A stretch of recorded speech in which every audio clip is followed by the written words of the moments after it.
Even if I passed, you wouldn't be like, No, yeah, I would for not him. getting my nipples. I'm not getting my nipples pierced to be passed. That's fine. That's fine. I would do it for you, but I guess we're just Great, different kind of and friends. I guess you're a better friend than I am. I guess that's where we're at here. That's the because I'm test, not, right? I'm not there, bro. I am not there.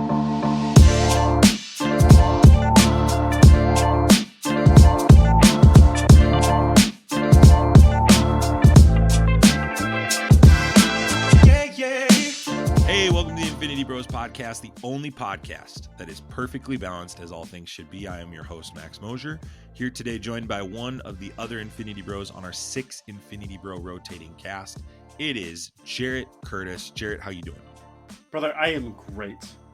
I've had 2 movie nights this week, which is 2 more than my normal movie nights in a week. Sure. And both are bangers, and we're going to talk about them today. So, yeah, I'm riding that high. I am ready. too. That was my last week. We're recording a week after Thunderbolts and a couple weeks after Sinners, which we'll be talking about both of those movies tonight. But I got the chance to see these movies back to back as well. Did you see them back to back days, or like in 2 of 3 days, or how did you see it? It was staggered. I got to see, obviously, I saw one today, which is Friday as of recording this. And then I saw the other one, I want to say last weekend or maybe Monday. This week has been crazy. My work is taking me through the ringer. But we're excited to talk about them. It's going to be a jam-packed episode. We're talking about Sinners and Thunderbolts. This is going to be a complete spoiler review of both movies. And we're not going to waste time. We're not going to make cheeky jokes. We're not going to make sarcastic. We might make some sarcastic. I'm going to make a lot of sarcastic comments. We might make a few. But we are going to spoil both of these movies today. So if you have not seen these movies yet, I want you to go ahead and say thank you. We appreciate you. Thank you for your download. Save this, put it away, tuck it away. But we're gonna watch the movies. Come back. Go watch the movies. Come back. But let me go ahead and put our spoiler bumper right here. This is Prepare yourself. an Infinity Bros Prepare yourself.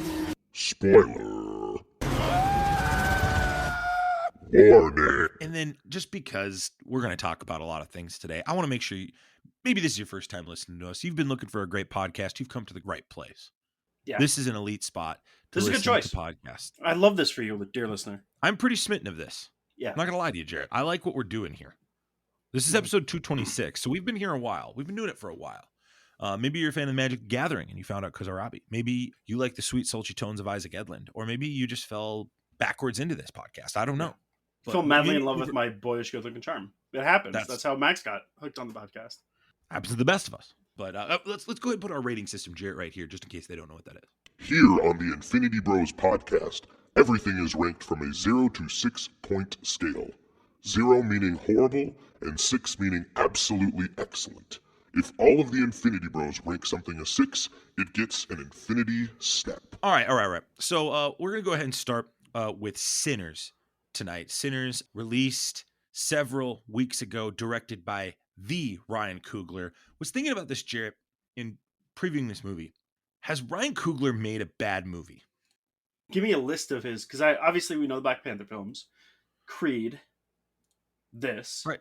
So he was an executive producer before Creed 2 on a 30 for 30 called The Day the Series Stopped, which released in 2014, which is a great series. But I just found that fascinating. So you got Creed 1, Creed 2. You've got Judas and the Black Messiah, which he was a producer for. Yeah, great movie. You've got, now, he wasn't a director here, okay? I want to be clear. He wasn't the director, but he did produce Space Jam: A New Legacy.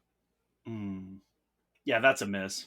That movie was a miss. Max has been on the record as saying that's a good movie. You said that was a good movie? I did. I liked it. Oh. I did like it. I'm one of the few. Brother. I know. I'm in a minority, and we just lost all those people that were interested. Yeah. Bye, everybody. Oh, cool. This guy sucks. Yeah. No, I did enjoy it. I enjoyed it. I wouldn't say it was like one of the best movies I've ever seen, but I would give it a 4 out of 6. I think it was much better than people. A 4? I would give it a 4. Brother. I would give it a 4. I did enjoy it. I don't know if I can be seen on this podcast. I know. Anymore. Can you imagine like getting on the Sinners podcast, and you're like, this guy likes Space Jam 2. This guy likes Space Jam 2. Like either you're like full tilt ready to keep going, and you're like, I can't wait to hear what he says about Sinners, or you we haven't even gotten to this point. You guys don't know this. So the reason why Max actually likes this film, he's a huge LeBron guy. He has a picture of him tattooed right under his on his ribs close. right here. It's freaky, not even dude. Close. Yeah, that's ridiculous. Now you're losing your marbles.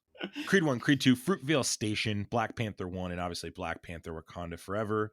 And then Sinners, which is his newest one. And man, what a film this was. Written and directed by Ryan Coogler. Obviously, this is a unique situation too with he purchased the rights to the film 25 years from now. So kind of one of those films that, yes, cinematography, we'll talk about that. Jarret, you just got out of the movie. Right. But from a long-term business perspective, this could be one of those movies that people reference for decades to come, because this is one of the first times a director has done something like this. Yeah. So stars Michael B. Jordan, Smoke and Stack. You have Miles, I'm going to say Katone, but I'm going to double check that name later to make sure I say it right. He is introduced as Sammy Moore. You have Saul Williams playing Jedediah. You have Andrian Ward Hammond. You have Jack O'Connell playing Remick. Tanaj L. Jackson playing Beatrice. And you have Helena Hu playing Lisa Cho. You have Yao playing Bo Chow, excuse me. And then you also have Delroy Lindo playing Delta Slim, Haley Steinfeld playing Mary, Jamie Lawson playing Perlene, Lee Jun Lee playing Grace Cho, and Omar Benson Miller, who plays Cornbread in this movie. Debuted 2 hours and 17 minutes, and currently at the box office, it has made a international and domestic combined $250 million. Wow. But that is Sinners for you. Jarret, why don't we go ahead and start with you? Would you give us your broad strokes to start? You're fresh out of the film, so I'm appreciating your thoughts on this. You don't like Space Jam 2, as referenced earlier. But go ahead and tell us, what is your rating right out of the theater of Sinners 2, and what were your thoughts of this movie? Oh gosh, I'm trying to think of a reason not to give it a 6, and I can't. I love this movie. I think the rewatchability is there. I think it's a testament to these sort of movies when I walk out and I can't stop thinking about it, which obviously I'm an hour out at this point, so that's not crazy. But all my mind can think about is I need more. I need so much more from this universe that he built in an hour and a half, however long it was. I think the casting was perfect. I think the storytelling was perfect. I think the messages and the undertones to this were very pointed. And Ryan Coogler is a bright guy. There are so many tiny details, little things that I think aren't just additive to my enjoyment of this film, but are exponentially improving this movie. Yeah, boy, I'm shocked I waited this long to see it. It's honestly one of my top, I would say maybe top 10 films of all time. Yeah, nothing but praise. You're putting this top 10 all time. Yeah. Okay. Wow. That's a very high rating. That's a very high praise for this movie. 6 out of 6 is what I'm hearing from you, Jarret. Highest of 6s. Yeah. Okay. This is a period drama. This is a supernatural horror. It is a vampire horror.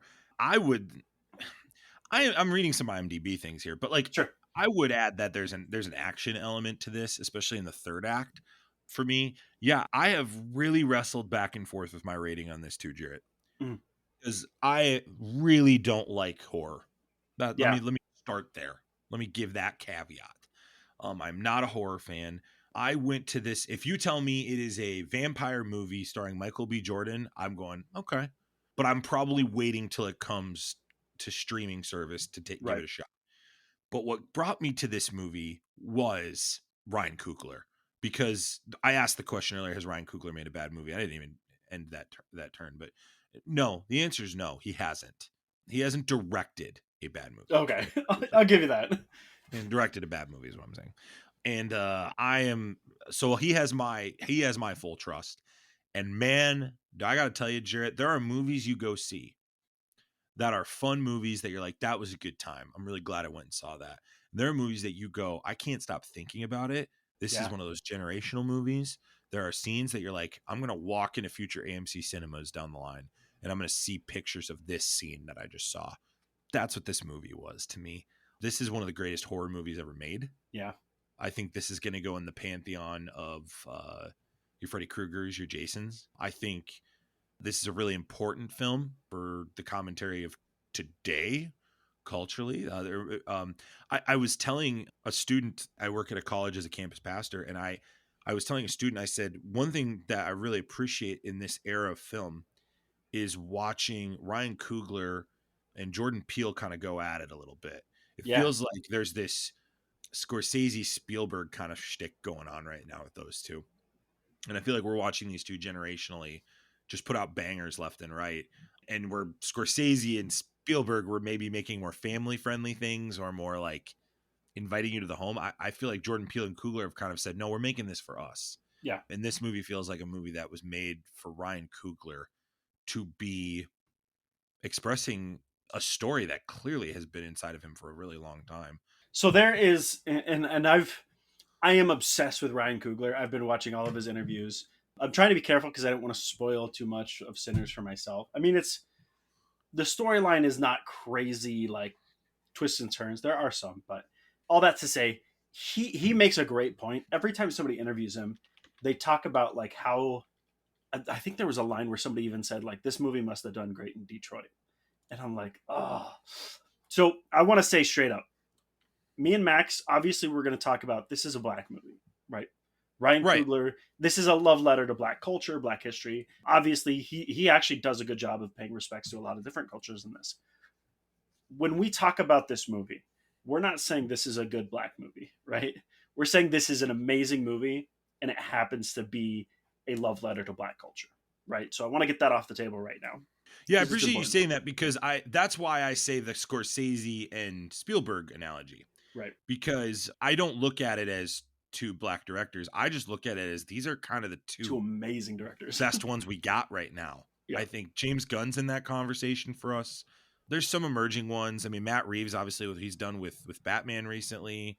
Villanueva, what he's done with Dune. Obviously, people love what he's done.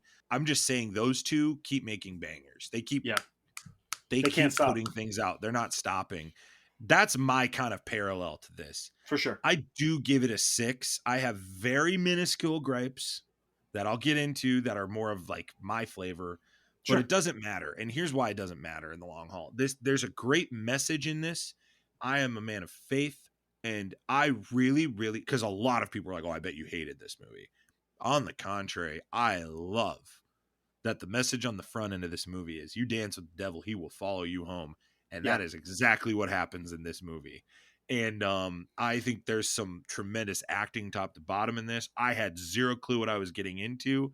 This has one of the best scenes in cinema history, in my opinion, with the sequence with Catone's singing that song and playing on the guitar, and then all of the different past, present, and future Black and historical African songs and dances and renditions. I thought it was a masterful scene and a beautiful one shot, and just was so Coogler.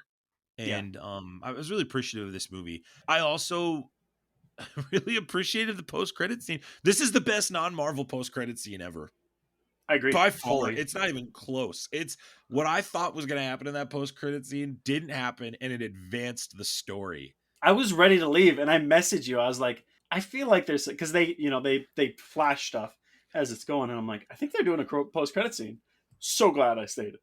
Right. It's not even close. That is so good, and I just really appreciated it. And I love this movie. I agree with you. This is a 6. And look, yeah, the black culture thing, what you said, is a really, really fair point. But here's something I would say too about this movie. This movie is really, really important for a couple of reasons. If you care about film, Michael B. Jordan needs to win an Oscar soon. And I just don't. He missed out on Creed. He should have won in Creed 1. Yeah. We're watching Miles Catone, who I have said would make a tremendous Aqualad or a tremendous Cloak in the Marvel Cinematic Universe. I hope they recast. I would love him to be the recast. Mm-hmm. He sounds like a small Ryan Coogler. That's the other part. He literally, it's like Ryan Coogler. He's got the voice. He's got the voice, and like the way he jaws is just like totally Ryan Coogler. But man, Jack O'Connell crushes in this. Oh my gosh, yes. We'll get into her. Haley Steinfeld is a supporting character at best and is tremendous. And Delroy Lindo is so good. I'm going to bet your bottom dollar this guy wins an Academy Award for supporting actor. He's gotta in this role. This is by far his best role. But like, Everybody does. Everybody's bringing their A game. Everyone's having fun. And the fact that Michael B. Jordan is playing two characters And with well, gravitas. obviously they did the cheat, which is like they color coded him. I don't Sure. think you needed that. I really don't. I think his acting was distinct enough for the two characters that you probably could have gotten away without it. I really do. No doubt. No doubt at all. I really, really enjoyed this movie. What stuck out to you, Jarret? Talk to me about, let's talk about Jack O'Connell. Let's talk about the vampire layer to this. How did you feel about the vampires in this movie? I thought this was interesting because like there's a message here, which is like the dangers of trusting when you shouldn't. There's a lot of things there, but I think there's also a positive aspect of the vampires, which is like, are you willing to do whatever it takes to preserve the world tearing down your culture, the world tearing down the things that are valuable to you, right? And we sort of see two sides of this. I think Sam does a good job of like kind of butting against that and saying like, no, I'm gonna be me. I'm gonna retain every piece of who I am and still preserve these things that I hold dear. Whereas Remick is sort of the other side of that. We have to sacrifice what makes us human if we want to survive this. And I thought that was a really cool way to present that because like he is a very relatable villain, right? Like he's like, no, this isn't about like me killing you. This isn't about me stealing who you are. I want to preserve something here. The things that I lost, right? If you notice, he's wearing his wedding ring the whole time, which I thought was a beautiful detail. And so when he says like they took my wife from me, obviously we in the context he's talking about the Comanche, we know that that's probably not the case, right? Like the invaders that he talks about at the end, the Christians who came to Ireland and destroyed his way of life, probably took his wife too. And I thought it was an amazing way to spin that on its head. Where there's that moment where Smoke is tempted. He's tempted to walk out there and be part of this because he knows what the history and what it means with his brother, and he'd do anything to preserve that. In fact, we kind of see that at the end, right? And I thought, what a beautiful way to tell this story. What an amazing way. And the fact that like he uses song to preserve, right? Mountain Time. I sang that song in the theater. I probably really ticked off the people behind me. But I was like, what a love letter to like cultures that have been sort of lost in the tide of history. I also appreciated theologically, we're jumping ahead to the end here, but right. And I don't think we're going to get in as deep in this one as we will Thunderbolts. But for sure, I really appreciated when Sammy comes back to recite the Lord's Prayer. Yeah. And Remick looks at him and what you just said. He's like, right, like that song is from Pain to him. And we know that song too. Yeah. We know that song too. Mm-hmm. And I appreciated that there is a posture and a heart posture that people have to have when it comes to faith of you can be a mocker or you can be in an active posture of worship. And I think that was Sammy's way of doing it. And I would have loved to see his heart posture transition back to the faith at the end of it. But that wasn't the story that Coogler was telling here. Remick's line, he says, I love that. He says, I love this. The people who use that to lie, steal, cheat, and take everything from me, they didn't know what it meant, but I've always found comfort in this. And I was like, oh, wow, like that's great. Yeah, and I appreciate that's the way I appreciate that the good guys using it and the bad guys mocking him and the good guys still using it. Yeah. And just getting down to the bare bones there on good bad guy, but yeah, I really appreciate it too. I love this isn't maybe as in depth of a thing, but I really appreciated you can't come in without an invitation spin to this story. I loved that. I'd never seen that before. Yeah. And I thought that was a really creative way to attack this story because when I first started watching the movie, I was like, they're just going to walk in and kill everybody. Right. Or I thought they were like playing with everybody, right? And to come to that realization with Cornbread was really cool. Mm-hmm. And I loved the vampire story. I was kind of wondering if it would be like a vampire versus like werewolf kind of thing. I kind of was wondering like, man, are Smoke and Stack going to be, did they draw them here? Sure. I didn't know, right? I didn't know anything. And I think it's really great to go into this movie blind. If you're at this point, there's no way for you to do that. But I loved that. I really liked two disappointing things in this movie for me before we get back to the great stuff. Please. One, I really, really wanted to see the Native American people come back, Jarret. I was really disappointed to see them introduced. I kind of thought at the end they were going to come save the day. I was like really hoping for it. It didn't happen, and that's fine. That didn't affect my experience, but I was like, man, that would have been cool to see one of them put a bullet in that guy's head at the end and kind of be the final shot to save the day. But the other part was my biggest gripe in this, but it's so small that I'm still going to give it a 6, is I thought a lot of oral sex conversation, more oral sex conversation than I'm comfortable. It was a lot. Sure. I was like, Ryan, settle down. Yeah. Dog. Okay. We get it. We're picking up on it, Ryan. We got it. Just a little more sexual. Like, I don't mind if you got to do sexual stuff to advance the story, like with Wunmi Masaku's character and Stack. But yeah, those are my only 2 gripes. But I would say, because you brought it up, I want to talk about the Native Americans for a minute. Yes, please do. I thought it was cool. There's a couple things. One, like, indigenous people almost by nature are very spiritual people, right? Mm-hmm. It's one thing we talk about all the time. You're never going to meet, I mean, that's not true. You will meet atheists who are indigenous, but for the most part, they believe in something, right? Whether it's animism, all these other things. And there's a lot of like deep folklore there that I thought it was cool to rope them into this. Remick, when he's talking, and I caught this and I was like, that's interesting. He uses their name, right? He says the Comanche are coming after me. And then when he notices the only way to get into this house is to speak to these rednecks on their language, then he uses more like racially charged tones and he says Injun to describe them. I thought that was interesting because he's respecting them as they're hunting him, right? Because he didn't need to call them by their tribal name. And the other thing is, because I watched an interview on this, it was kind of spoiled for me that the Indians, the Native Americans, were in this.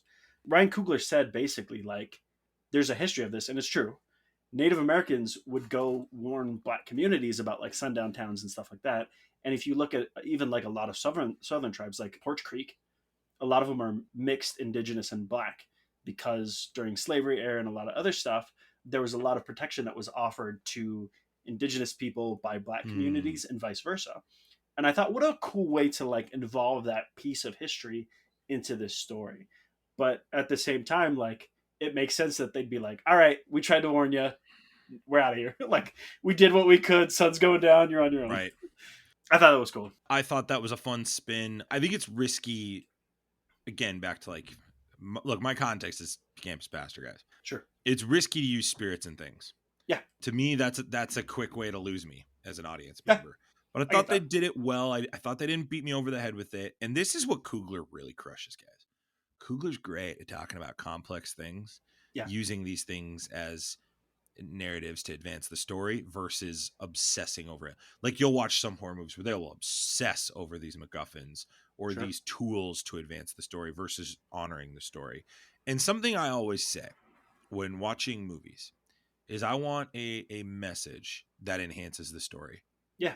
I don't want a story that is serving the message. Mm-hmm.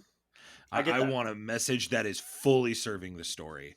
And this movie does it top to bottom with little injection points, like what you're saying with Native Americans, to the big elephant in the room, which is cultural appropriation. Right. And how, yes, it could look well-meaning on the front end, and many people may be well-meaning on it, but then it just turns into whoever is in the position of power into a hive mind perspective. And I think this movie really demonstrates that well. I think the character of Sammy is really well played. I loved his internal dilemma he was having with a dad who's in faith. And I loved it. I thought so good. I love that all the props and everything was very, very timely for what they were doing. The costume design, everything top to bottom, visually looked beautiful. Coogler's in his bag on what he's showing on the screen. I thought it was interesting, Mary's character, in how he dealt with her identity, because it's brought up multiple times. Like, they're like, well, what is she doing here? Like, she's not black. And repeatedly it was brought back to, like, she's family, dude. She belongs. It doesn't matter. Yeah. And I thought that was such a beautiful way to handle that, because, like, my kids are mixed race, right? But they're very white passing, and they deeply, deeply value their culture. They both dance at powwows, right? And I never want them to feel like they don't belong. And so you have Coogler with a firm stance, like, listen, she's one of us. She's family. And I think that was a beautiful way to handle that. I really do. Yeah, agreed. I really enjoyed this movie. I think it's going to be a movie people talk about for a long time. Some interesting numbers about the data. This was reported on May 5th, so I haven't gotten. We're recording on May 9th, so we've had a whole week worth of money raised since May 5th. This movie has made an additional $12 million.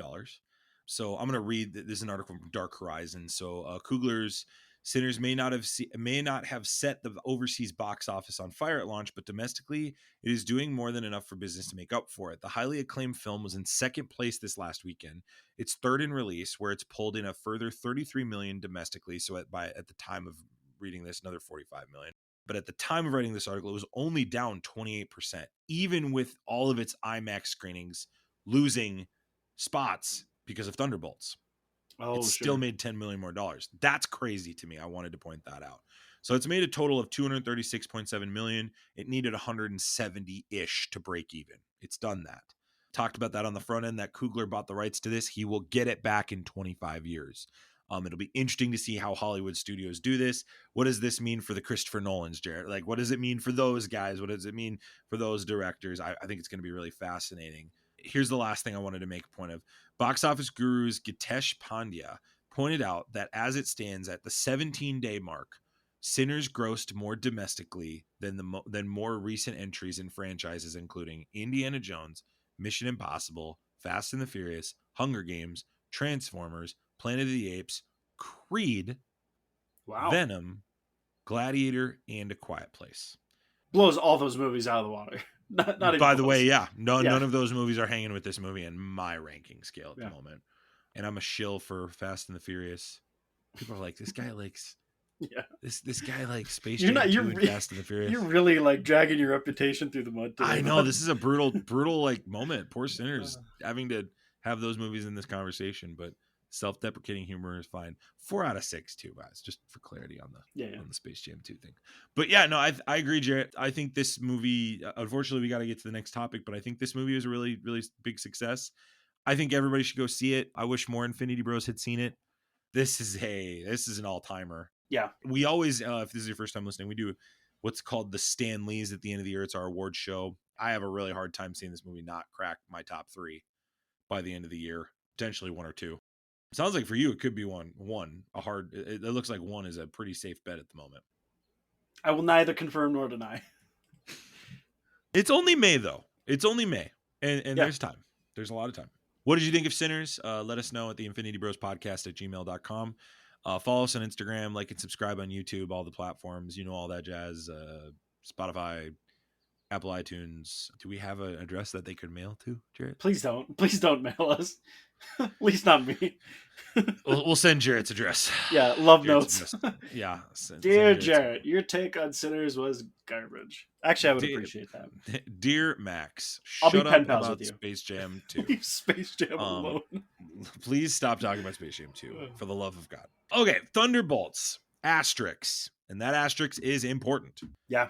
This is public knowledge now, right? What the asterisk is for. It is public knowledge as of saying this, that this movie is technically called The New Avengers. New Avengers. Yep. This is directed by Jake Schreier. To my knowledge, he's an A24 director, correct? He is, and he's best known recently for this TV series Beef. He also was a director on Skeleton Crew. Wow. And also was a director on underrated TV show Dave. Dave's a good show as well. Dave is good. And the guy has tons of Selena Gomez and Benny Blanco, Younger and Hotter Than Me, Chance the Rapper's Magnificent Coloring World, Justin Bieber and Benny Blanco's Lonely, Justin Bieber and Benny Blanco's Lonely Acoustic. Like, he has all these credits for music videos, right? Oh, I didn't realize that. That's Kanye West, he's done a couple of those for Kanye West. So if you're familiar with the music scene, this is a guy that you're probably more familiar with. Robot and Frank is probably what he's best known for, as well as Paper Towns, a 2015 film that has a 6.2 ranking on IMDb. Paper Towns is a dumb movie. I would agree with that. I would not give it the rating it is receiving on that. No. But neither here nor there. I say that, I pointed out Jake Schreier because he is actually currently, because of this movie's success, getting considered for an X-Men film. Oh. So something to keep in your framework. That would be interesting. This is written, the screenplay is written by Eric Pearson, Joanna Kalo, Kurt Busiek, and Mark Bagley, which technically Kurt and Mark are receiving Thunderbolts created credits. Obviously, Stan Lee and Jack Kirby getting those credits. Joe Simon, Jack Kirby getting those credits. And Paul Jenkins and Jay Lee getting the Sentry credits. So Eric Pearson, is the one who really rewrote this story. Some interesting reports came out about this movie, Jarret. When they were working through pre-production on this, because of the writer's strike and all those things, there was a time where this movie was going to have Stephen Ewan in it, and he was going to play Bob, or Sentry. Now we're talking through spoilers. There was kind of a mix of who would be in this movie, whether Bucky would be in it at all, whether Red Guardian would be in it at all. Just everybody was kind of a hodgepodge. And how the story was written, how it was ending was also up for grabs as well. Right. So just a lot of I would encourage people to go back and listen to it, to read this stuff. We're not going to have time to get into all that today. This does come after Captain America: Brave New World. Jay, what was your review, your score of Brave New World? I think I gave it like a high 4, low 5, if I remember correctly. I don't think it's pushing like Winter Soldier levels, but it was better than I thought it was going to be. It was delightful, I would say. Yeah, I liked it too. 4 out of 6. I thought it wasn't bad. I thought it wasn't deserving of the hate it got. That's what I'll say. I think it got a lot more hate than it deserves.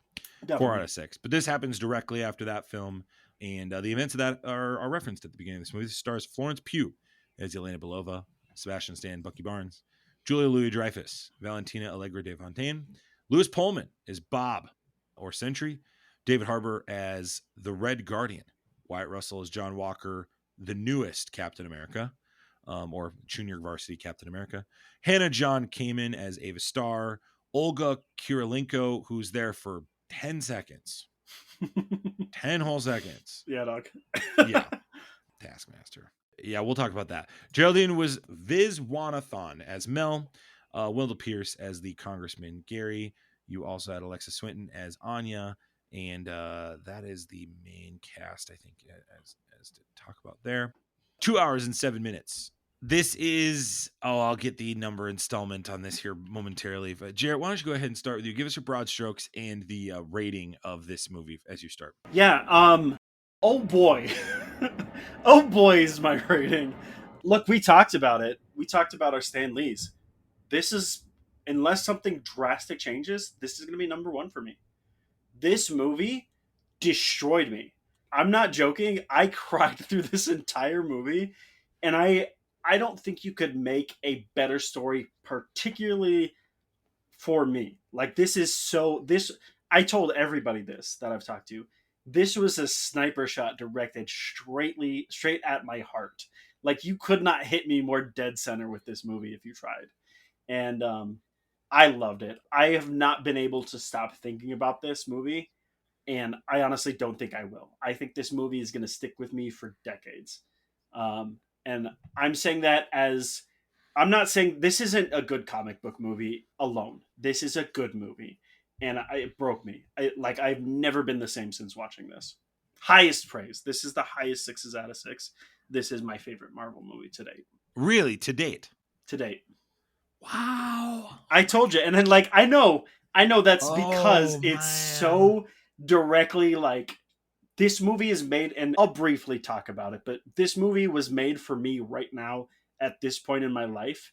And I gotta believe that somebody out there, whoever was writing this, was watching my personal life and going, I want to make the most devastating film. This dude is not going to be able to sleep for days after watching this movie. Wow. Yeah. It's the 39th film in the Marvel Cinematic Universe. It's slated to conclude Phase 5. So allegedly this concludes Phase 5. Right. That part's getting a little confusing to me. The Kang stuff has thrown so many loops in everything. Right, and totally get it with Jonathan Majors. We've talked about that on dozens of other episodes of this show, so go back and listen to that. Type in Jonathan Majors. I'm sure we've talked about it enough where you could go back and hear our raw thoughts.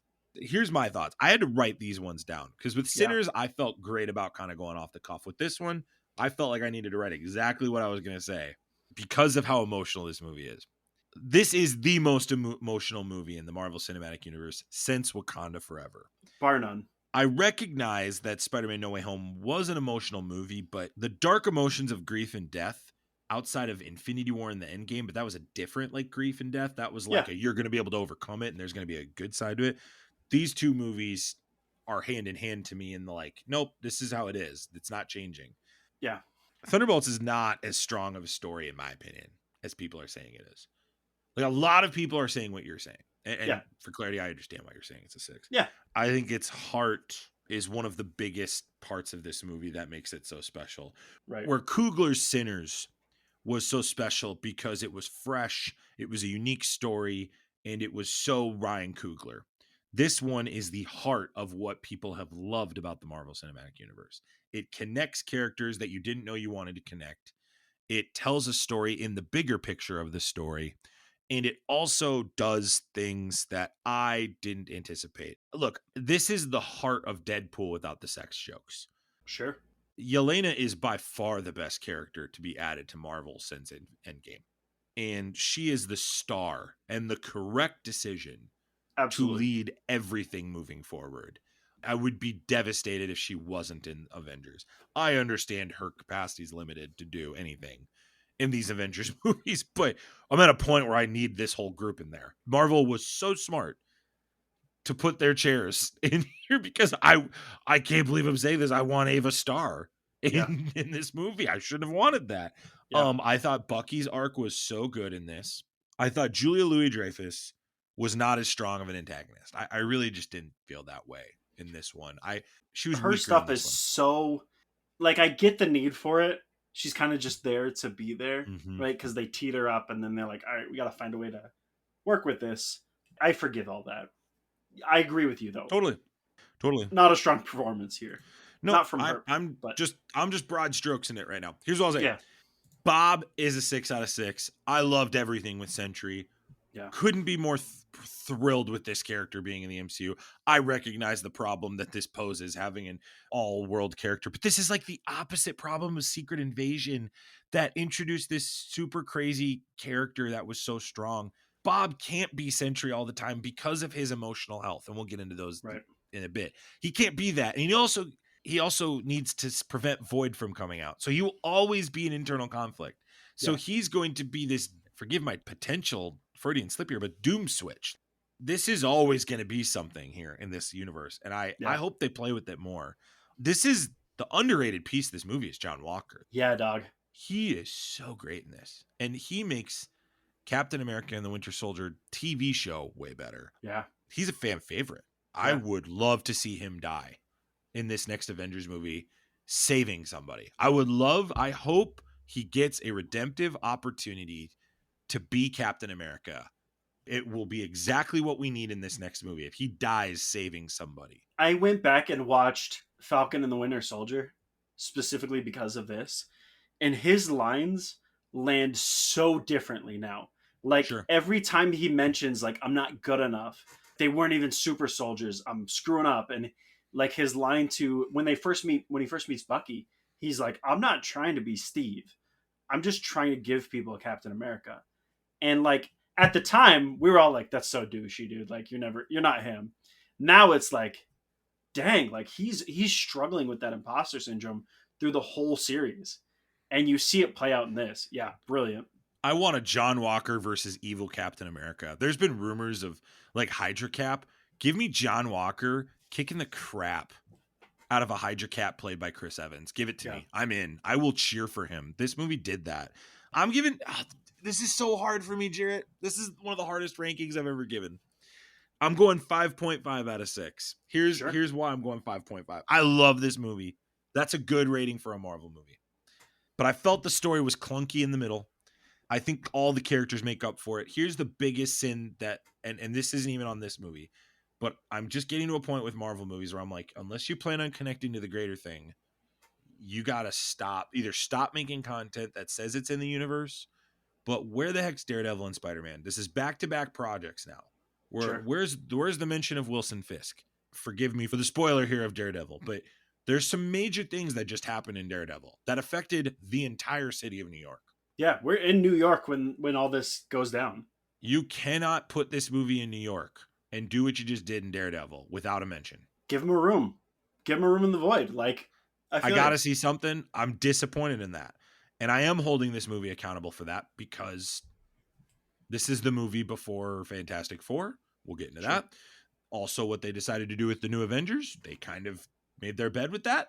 Yeah. And this is supposed to propel us into Doomsday. I would have liked to see maybe the second post-credit scene be that. That would have been nice, right? It would have been nice to see something of that. This movie really solidifies for me the thing I wrote that I wanted to say. This movie solidifies for me that Disney Plus shows aren't ever going to hit for me moving forward because they can't connect to the bigger story. Yeah, I get that. This movie crushed my Daredevil rating. Sure. It's going downhill because I just don't see any of the consequences of what happened in this show reflected in this movie. I feel that. We're back to what we were before, but what we were before was better because the Netflix shows were way better.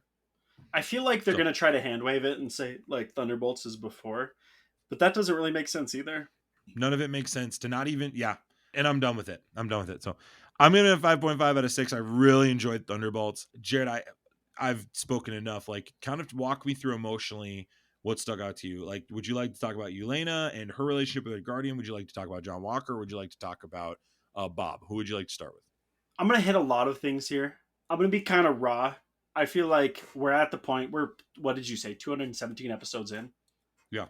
I feel like this vulnerability maybe is, we've earned it, right? I've been going through some stuff this last year, right? I struggle with depression. I struggle with imposter syndrome. And so to see, let's start with Yelena. Her lines, the things that she says, obviously she has the speech at the very beginning, which I love that she was talking to the guard who was tied up. That was such a good way to release the pressure of how serious that was. But it flips back again when she's talking to her dad, and she says, I go to work and I come home and I drink. And I can't sleep because I think about all the bad things that I've done. I think about all the bad things that I've created, and it just doesn't stop. I have so much bad in me. And anyone who's been in that position, it feels like the void is the perfect explanation for that, right? And we'll talk about Bob in a minute, but he mentions this as well, right? Her character is devastated. She's lost everybody.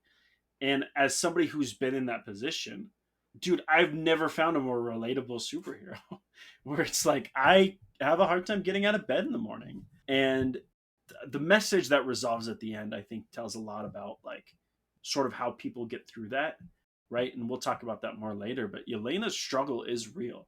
I think this is a very pointed and realistic description of what grief feels like, what depression feels like, that crippling, like, I will never overcome the bad that is in me. I will never overcome the bad things I've done. And as somebody who struggles with depression, like that's real, dude. That is so incredibly spot on. I really wept and was moved by the final scene where Bob is fighting Void. Mm-hmm. And it's evident the more he fights him, the more he's just becoming like him. Yeah.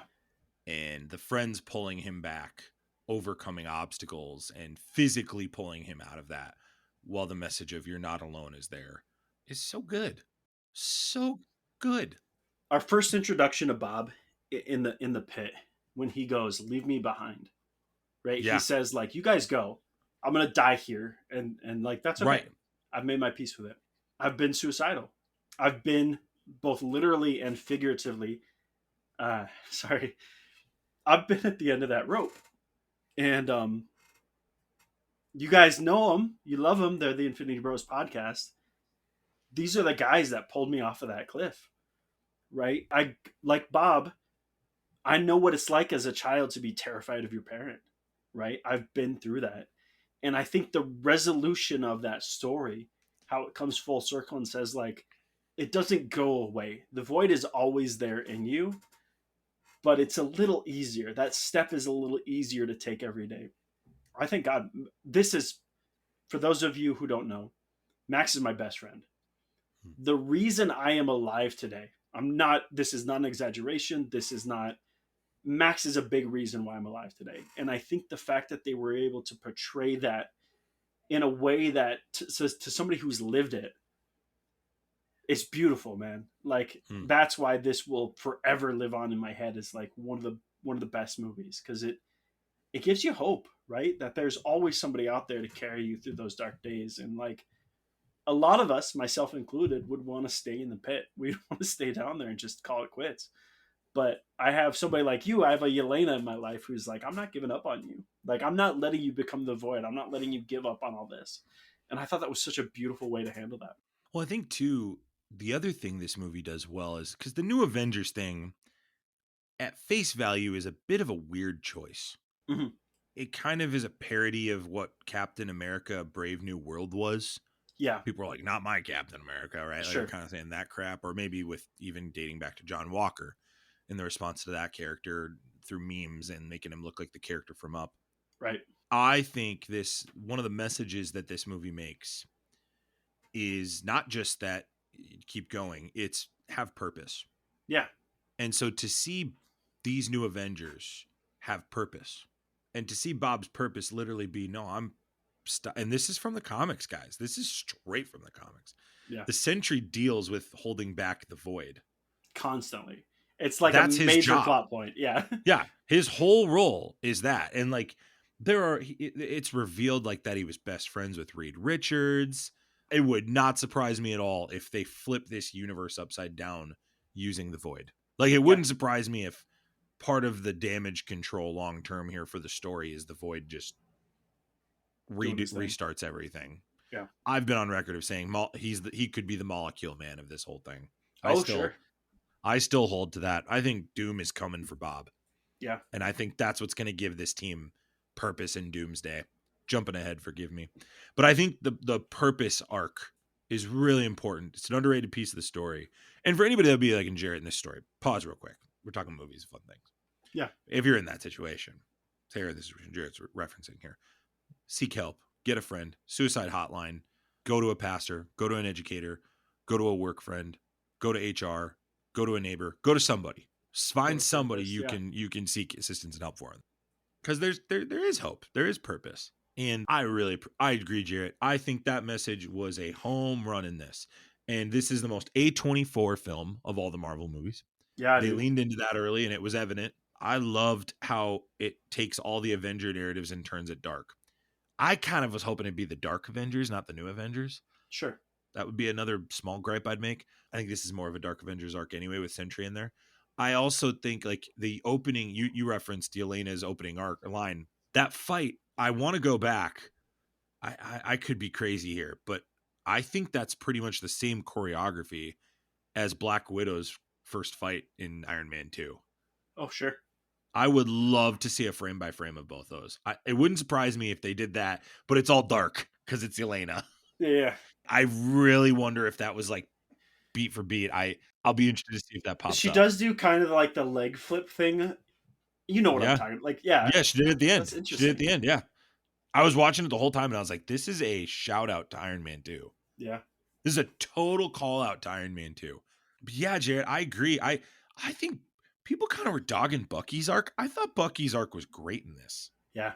I thought he was great in this. We saw, if you haven't, first of all, what are you doing?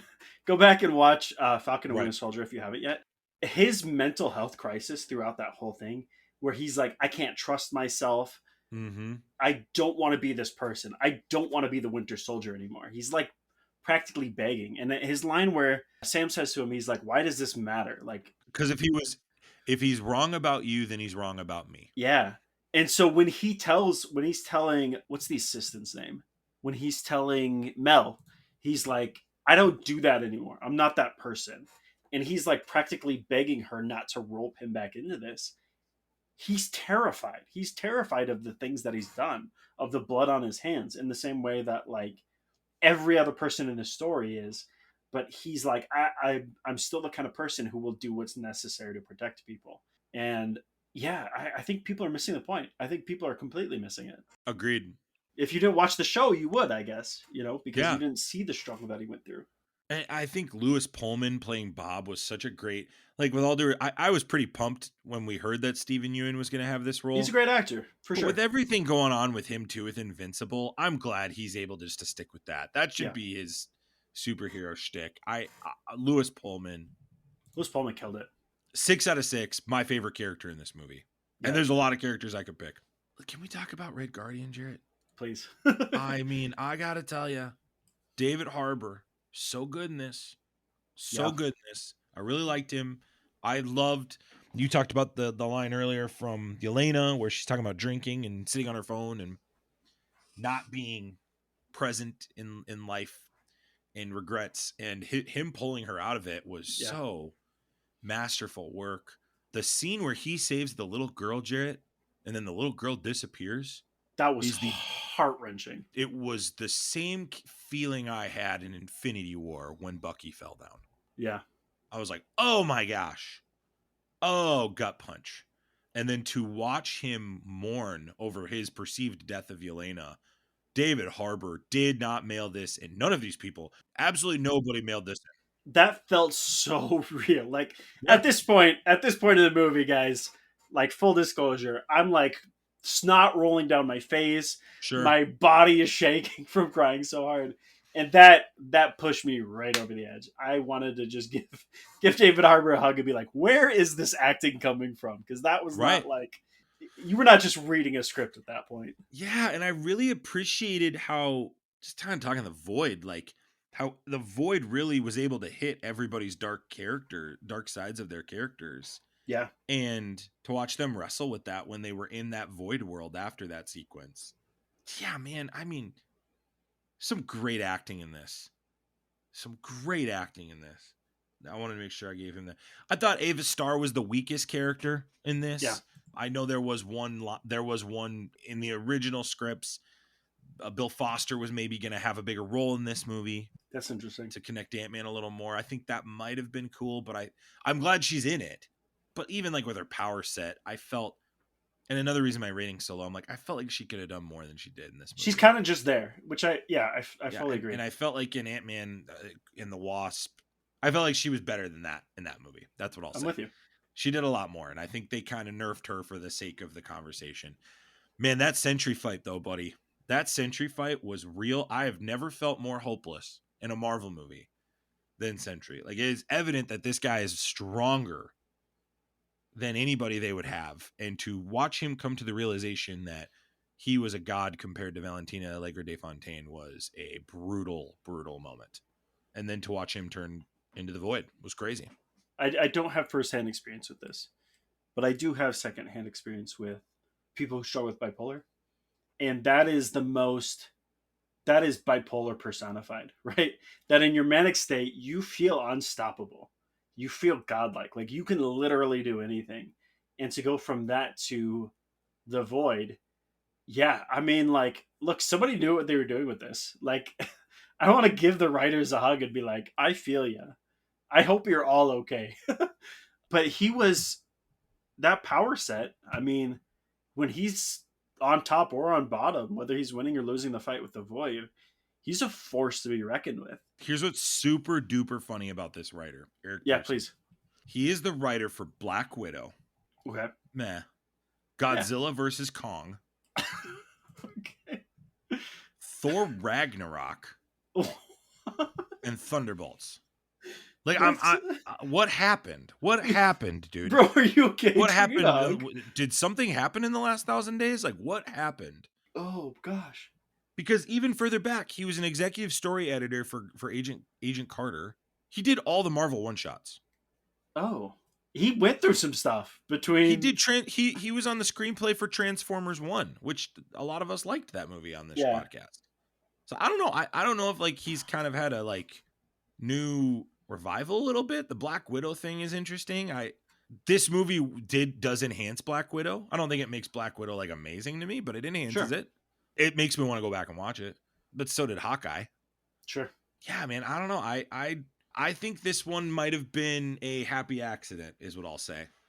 I think with the pieces that were brought into it, I think we've underrated some of the character work that's happened in other films. The feeling of incompetence that John Walker experiences, to the point where like the depression destroys his family, that is pointed.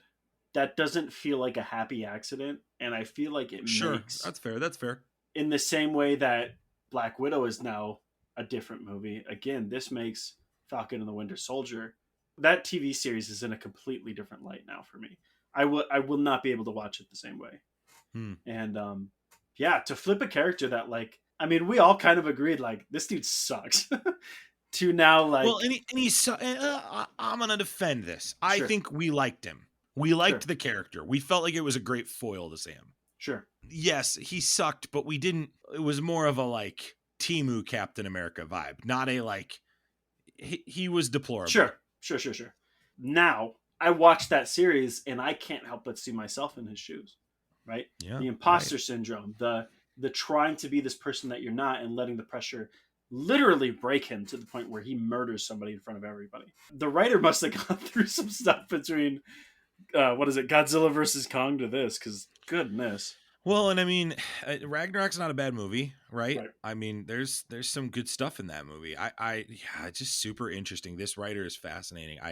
There's part of me that was like, man, I'd like to see him join McFeely a little bit and go see if he could work with this Avengers lineup. But no, I don't think so. Well, should we talk about the post-credit scene? Please. What are your thoughts on the costumes? Start there. What are your thoughts on the new logo? The new logo. One thing I noticed, and somebody pointed this out as well, I like Walker's new hat. I love that they make the joke like, "Tell us about your hat," and they do that. They riff on that way too long. But when they're talking about his helmet, and he's like, "Oh, I use it to like blah blah blah," and then at the end, he's so embarrassed that he changes to that little like military cap. I thought that was great. The like new Avengers with a Z in the costume and stuff was a little campy, a little like cheesy to me. But I thought it was cool to put.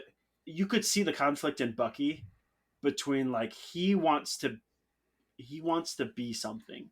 He wants to have this Avengers team that matters, that helps people, and to have him and Sam be at odds.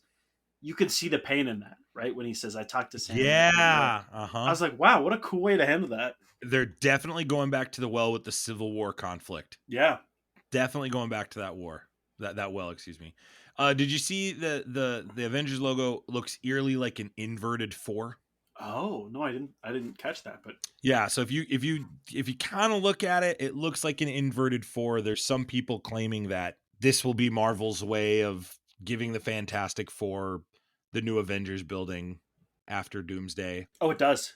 You're absolutely right. It does look like that. I noticed that like earlier this week. Sure.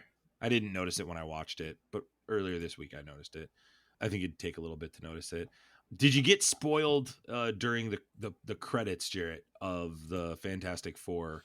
I did. So we talked about this. You were like, "Hey, I can't remember what you said, but like Sarah caught a spoiler during the credits. Just be careful," is what you messaged us. And so what I did, I didn't understand specifically what you're referring to, so I didn't look at the cast because I was like, "Oh, maybe there's a character in here that they spoil." And then I watched the music credits and it was like the Fantastic Four theme. And I'm like, oh, okay, that's the post-credit scene. That makes sense.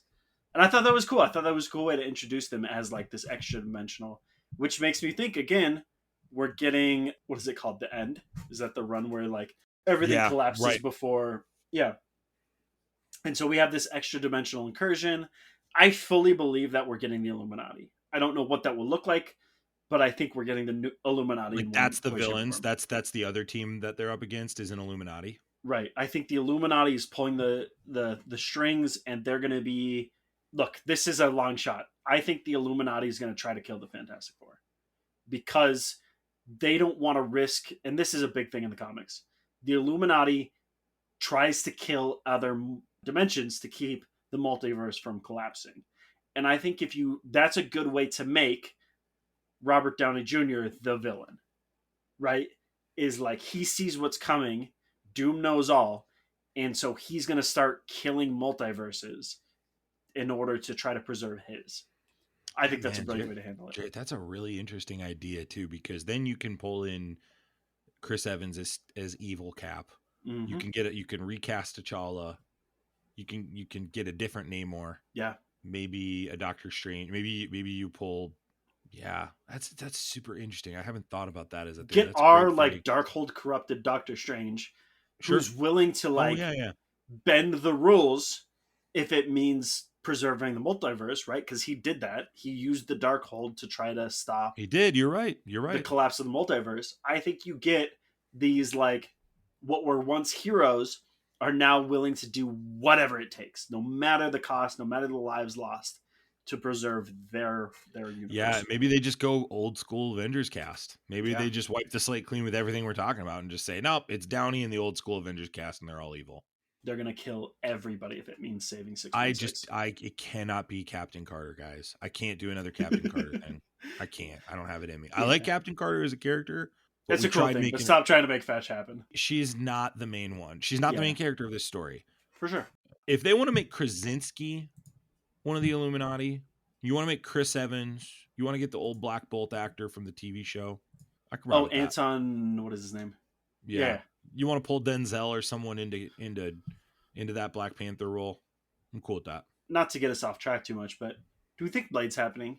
Are we getting? No, I don't think Blade's, or is that dead in the water at this point? I think it's dead in the water right now. I think they'll come back to it later, but I think it's dead in the water. No, we're getting off track in the post-credit scene. They introduced Fantastic Four. I liked it too. Here's what I loved about this post-credit scene, Jarret. I've had this huge gripe about post-credit scenes. They've kind of been like, maybe this could happen, maybe it won't. This was a nope, this is for sure happening post-credit scene. We're kicking this right into the next film. It is not refutable. It felt like old Marvel. That's, to me, why people walked out of Thunderbolts going, we're back. Yeah. Because it was a great movie, strong post-credit scene with a film that everyone's excited to watch. That's why it felt. That's what made it feel like old Marvel is back. Because old Marvel was, that movie's kicked butt. Oh my gosh. And in 2 months, we get to go back and do another one. Yeah. That's what Marvel should do well. And that's my big gripe with. That's why I make the comment about the Daredevil show. Is because I was kind of like, man, okay, well, like, I bet Wilson Fisk shows up in this. I'm not expecting to see Spider-Man, guys. That is not an expectation ever from me. Sure. Even in Daredevil. But to not have a mention of Wilson Fisk on the news. I'm in the same boat with specifically Moon Knight. Because I thought that was that's probably my favorite Disney Plus show. But they've done nothing with him. And I'm like, dude lives in New York. I can't imagine what his room looked like in the void. Right? Like, he's got stuff to do with.